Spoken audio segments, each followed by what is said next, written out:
Hey folks, welcome back to another edition of My Car Guru. I've got several car life scenarios to go over with you today. I went camping this weekend. Tara and I went to a beautiful campground down on Douglas Lake in Jefferson, I think it's Jefferson County, Tennessee.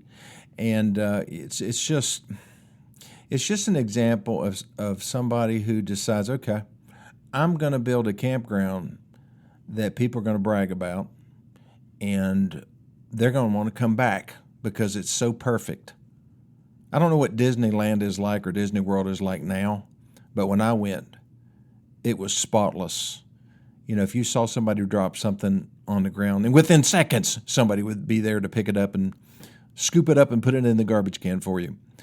That's what this place looks like. It's called Anchor Down, and it's probably, it's probably 8 miles from, maybe 10 miles from Sevierville, Tennessee, near Pigeon Forge, not too far from Gatlinburg. Great place to camp.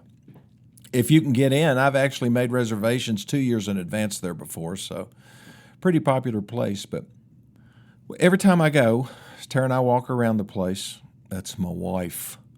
And her mind is, oh, isn't this pretty? Look at the pretty lake and all the nice campers and stuff. People having fun. I'm thinking, boy, that's a nice camper. Wouldn't mind having one of those. Boy, look at that motorhome. I wonder what that would be like to own. I really don't like the way I think sometimes, because too often my mind is in acquisition mode. Do you ever get like that, where you just can't be satisfied? You think that by buying something, it's going to satisfy some type of a niche, and it rarely does. So my wife had some things to do, so I got in the truck and drove to Camping World and to another place down near Strawberry Plains in near Knoxville that it's a big camper center, RV something or other. I can't remember what it's called. But anyway, I went to look at motorhomes. This guy was sitting next to me in this big, beautiful motorhome, and I've got this little, well, it's not little, it's 34-foot travel trailer, and it looks kind of little and cheap compared to that motorhome. So here I am comparing things, and I decided I'm going to go look at motorhomes. Well, I looked at them online and went down to see the specific things in person. And so when you go to this camping place, not Camping World, but the other one, you have to go in through the front door. You have to register. They page a salesperson. He does a little interview with you to find out what you're interested in, and then they take you and start showing you different things. Well, I wanted to see this Thor. It was a diesel pusher made by Thor, Thor. It's a big old thing, I think 39 feet long, 340 horsepower diesel engine. And I mean, as soon as I saw it, I said, I could see that in my driveway. And then I got inside, and he was showing me all the features and everything that it had. And I said, well, how did the slides come in? Are they real noisy when they're coming in? You know, what type of mechanism do they use? He said, oh, it's a state-of-the-art mechanism. And no, they're not real noisy. You know, he was wondering why I asked that question, because mine goes, it's just terrible. Sorry I made that noise. It's irritating. And so he pushed the button. It was pretty quiet. However, slight problem. So I'm standing there watching this, and when he gets it about halfway in, all of a sudden I hear the rushing of water. And folks, it wasn't just like a drip, drip, drip. It was like somebody pouring out a bucket of water off the top of that slide out after it had penetrated into the inside of the motorhome, of the $368,000 motorhome, and was dumping water all over the passenger seat and the floor. And I looked up at him and I said, now don't you just hate it when you're a salesperson and something like that happens? He just laughed. But then I'm sitting there thinking about, I could buy it for a whole lot less than that. This was actually a used camper, motor coach. People had bought it. It's a 2024 model, Thor, as I said.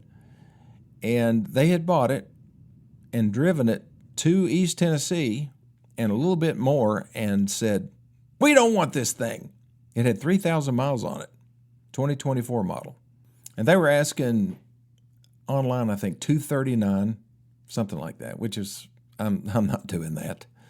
If they could have gotten it down into the mid 100s, I might have been able to semi-justify that. But here I am, I'm trying to build a scenario where I can justify it. See, that's the worst thing I'm going to say this. Women don't do this as much as men do. Maybe they do on a small scale on small ticket items. Men, you know what I'm talking about. You will justify big expensive things because of how you're going to use them, because of how much it's going to save you and so forth. Just think, honey, think of all the hotel bills we won't have to pay. Yeah, but it's $250,000. Come on, And we do that with side-by-sides and golf carts and motorcycles and lawnmowers. And, we just justify. And our wives just sit there and look at us and shake their heads and saying, I can't believe I married this guy. But they usually find a way to go along with it. And then 2 or 3 years later, when none of those dreams and plans materialized, and we didn't save any money, matter of fact, it's depreciated $150,000, and now we got to unload it. Insurance is too expensive. Maintenance is too expensive. We're not camping. It's just sitting out there collecting dust. That's what happens to men's toys. So, guess what? I didn't buy it. I went to Camping World, similar experience. You walk in the place, you got to register. They page a salesperson. They sit down and interview you, and then they take you outside. Over there, I was looking at fifth wheel campers. I said, well, I'm not paying $250,000 for something. Let's go down and look at fifth wheels. And, they were really nice and really massive and really big. And at that point, I was losing my enthusiasms. I was ready to go back to my little 34-foot 2018 Bullitt Premier with all its faults and just be satisfied for once and not need to go out and spend that money I don't need to spend. So think about this as somewhat of a lesson for you.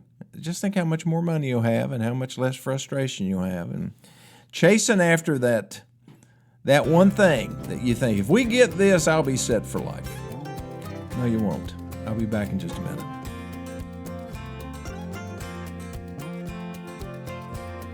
Okay, I am back. Folks, don't forget about the My Car Guru guidebook. I could call it a handbook. I remember when I was in the Boy Scouts, I still have my Boy Scout handbook. If I need advice on how to make a certain kind of knot, I'll go get it, open it up to the knot tying section and say, oh yeah, that's a half hitch, or that's a 4-leaf clover, or whatever. There's so many different things that handbooks can do for us. I remember when I first got married, my wife and I, married in 78. In 80, we bought our first house. It was a project house, and so I couldn't afford to pay anybody to do anything, so I bought the Time Life books on home improvement. Got the whole series. Oh, man, I was throwing up sheetrock and wiring outlets and fixing plumbing and everything, and, that was great when I was younger. Now I place a phone call. That's how I take care of things now, with a phone call. But yeah, guidebooks, anything that can help us, prevent us from making a mistake. And so the My Car Guru guidebook is available online. How do you get it? You send me a text, 423-552-2020, and just send me your email address, and I'll send you a PDF version. Don't know what that is, but it's a version that you can get on your computer.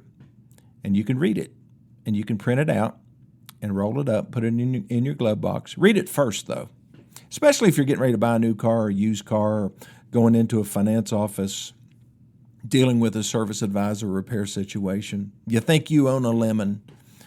You want to apply for credit, or you want to improve your credit. These are great things, folks. And some of them may just be thought starters for you, and you need more information. That's where you call me. Instead of just reading the guidebook, you pick up the phone or just pull your phone out of your pocket and send me a text, and we'll have a conversation, 423-552-2020, or you can send me an email to lennylawson2020@gmail.com. Lenny is Lennie, by the way. So you got to have this. You got to read it. If you have a relative or somebody else that needs, or maybe they're thinking about buying a car, send it to them. I mean, why not go into a car dealership ready to do battle with all the tools that you need? What tools, Lenny? Words. It's just words. Isn't it amazing where you can actually use words to save you thousands and thousands of dollars? That's what the guidebook will do for you. So let's see. Talked to a truck buyer and a listener the other day. Talked him off the ledge. Folks, this is a guy thing. He was getting ready to buy a new Ford F-150, not from me. He didn't live near me. He just listens to the podcast. He said, I need your advice on this. So I want this new F-150. It's a Lariat, and it's equipped just like mine. Mine's 3 years old, but this one's got that new tailgate. And they're asking me just over $24,000 difference between the trucks. I said, let me ask you a question. Oh, yeah, go ahead. Do you like your truck? Love my truck. Is anything wrong with it? No. Is it still under warranty?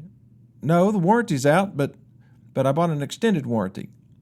Okay. Do you owe anything on it? No, it's paid for. So let me get this straight. You're thinking about paying $24,000 for a tailgate. Well, when you put it that way, it doesn't sound... It was so funny. We had the best conversation about other things. But yeah, $24,000 is a lot for a tailgate. I mean, this tailgate opens like a normal truck tailgate, okay? Or when it's up, you can open it like a door. It has the middle kind of a middle section. I started to say the middle 2/3. Maybe it is 2/3 of the total tailgate space, but you can open it up like a door. It's handy. I have it on my F-150 Platinum, and it's wonderful. I never really lower the tailgate unless I have to throw my garbage can up inside there, which I have to occasionally.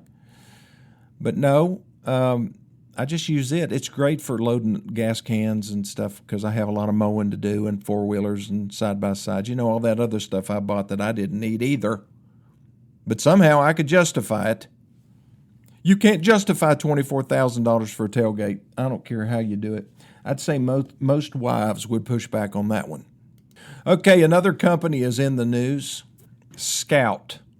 You remember the Scout, the International Scout? Used to be a competitor for the Ford Bronco and Jeep and vehicles like that. They went out of business. The company was bought out by Volkswagen. And I guess Volkswagen saw how successful the Ford Bronco was and how many Jeeps are being sold. And somebody was digging through the archives one day and said, hold on a minute. We own the Scout name. So some brilliant person decided, well, let's start building Scouts. Let's build them in South Carolina, but let's make them all electric. Yeah, that's going to work. It's worked so well for Rivian and some of these other electric companies that have gone belly up. You know, these companies that say, we're going to build 150,000 of these a year, and they build 150. And it just doesn't work out. Well, I think Scout's going to be a colossal failure. They are all over my Facebook feed, which I resent very much. I would block them, which I can, but I enjoy seeing the comments because 90% of the comments are, well, I'd buy one if it weren't an EV. And that's what they're going to run into. Because even though one of the models has a range extender, it has a little gasoline engine that will extend the range of it. I mean, what's the point?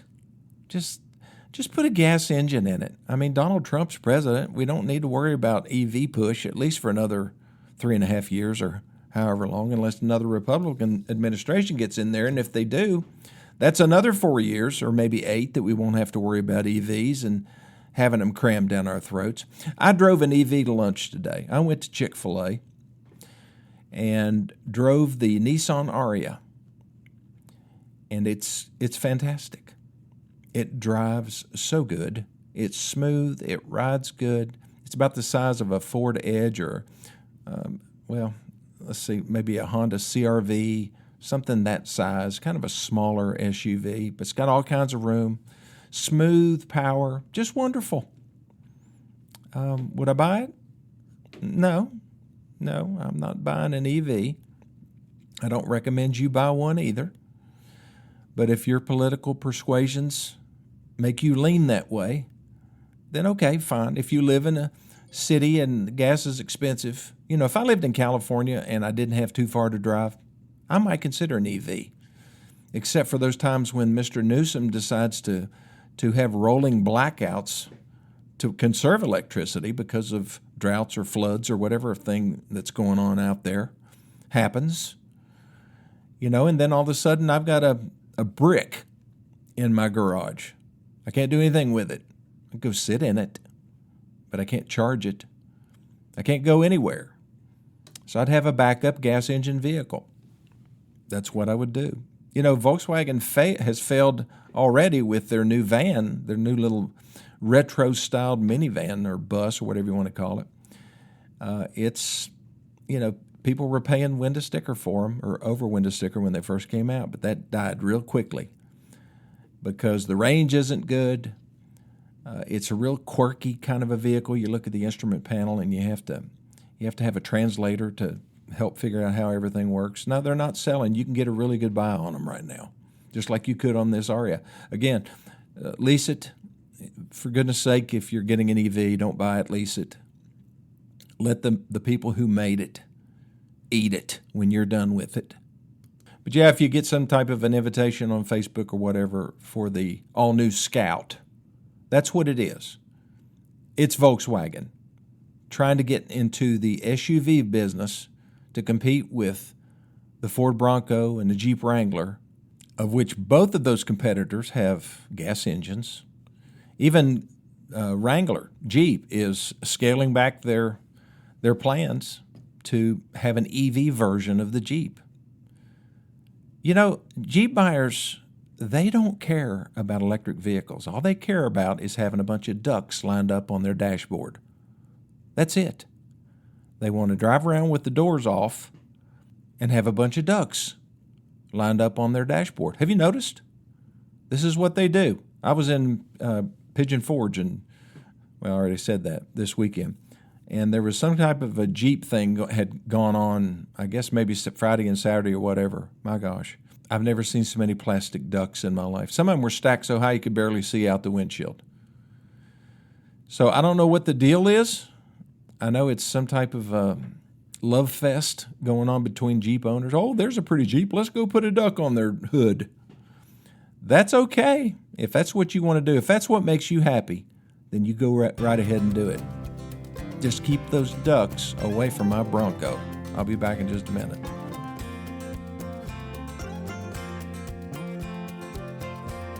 Okay, I am back. I keep getting this warning notice on the dashboard of my 2024 Porsche 911T. And it is a countdown, basically, of when my oil change is due, my second oil change. Now, I've got 5,900 miles on it. It's due for its second oil change. Now, there's hopefully a lot more to it than that. I bought a protection package. Well, I basically got this deal on prepaid maintenance. Let me tell you why.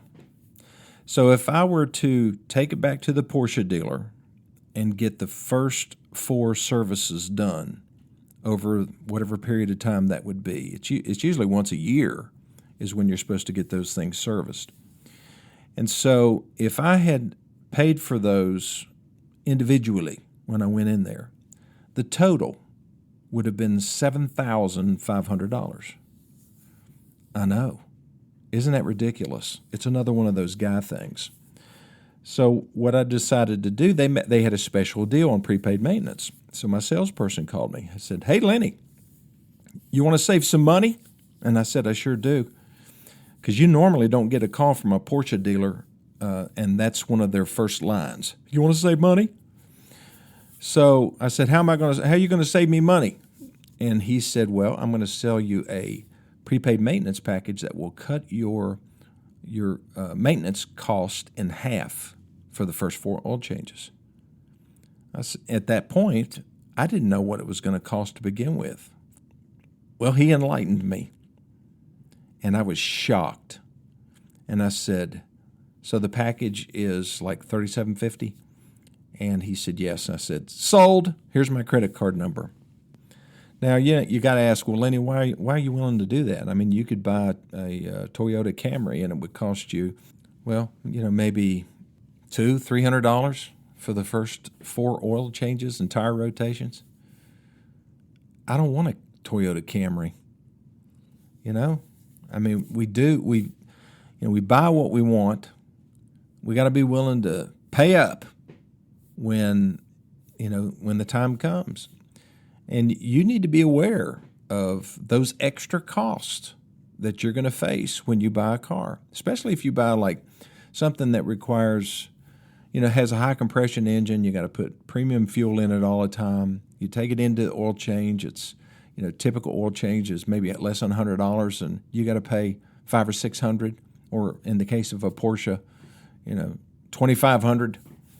It's just something that you need to know, and a lot of people don't realize that. And then next thing you know, they're ready to trade the thing within a year, and they take a terrible financial beating because of that. So know all the costs involved. Cost to insure your vehicle. That's another one. The cost involved in repairing your vehicle. I was ranting and raving on Facebook the other day. I wrote a whole soliloquy. Well, it's probably not what it's called.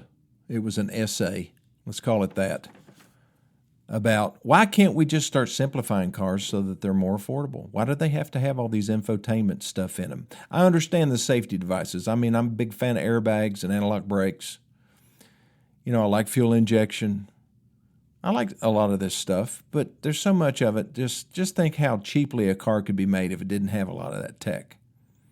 But see, now what they're wanting to do is to put a lot of tech on every car, to where they can have these uniform builds. Every car gets every option, but the only way to activate it, some of those options like heated seats and dynamic cruise control and all the other features that it has, you pay a subscription fee to activate those, but it's on the vehicle.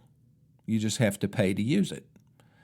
I mean, this is big. This is something that when we went to the Ford meeting, I think it was a couple years ago in Las Vegas, they were bragging about all these subscription services and how much dealers could make by selling those things to people. I think it's a great cause of resentment on the part of customers that they have to, if they want a feature, just let me buy it. Don't make me pay you a monthly fee that you have to hit my credit card or my Apple Pay account every time I want to turn on the bun warmers.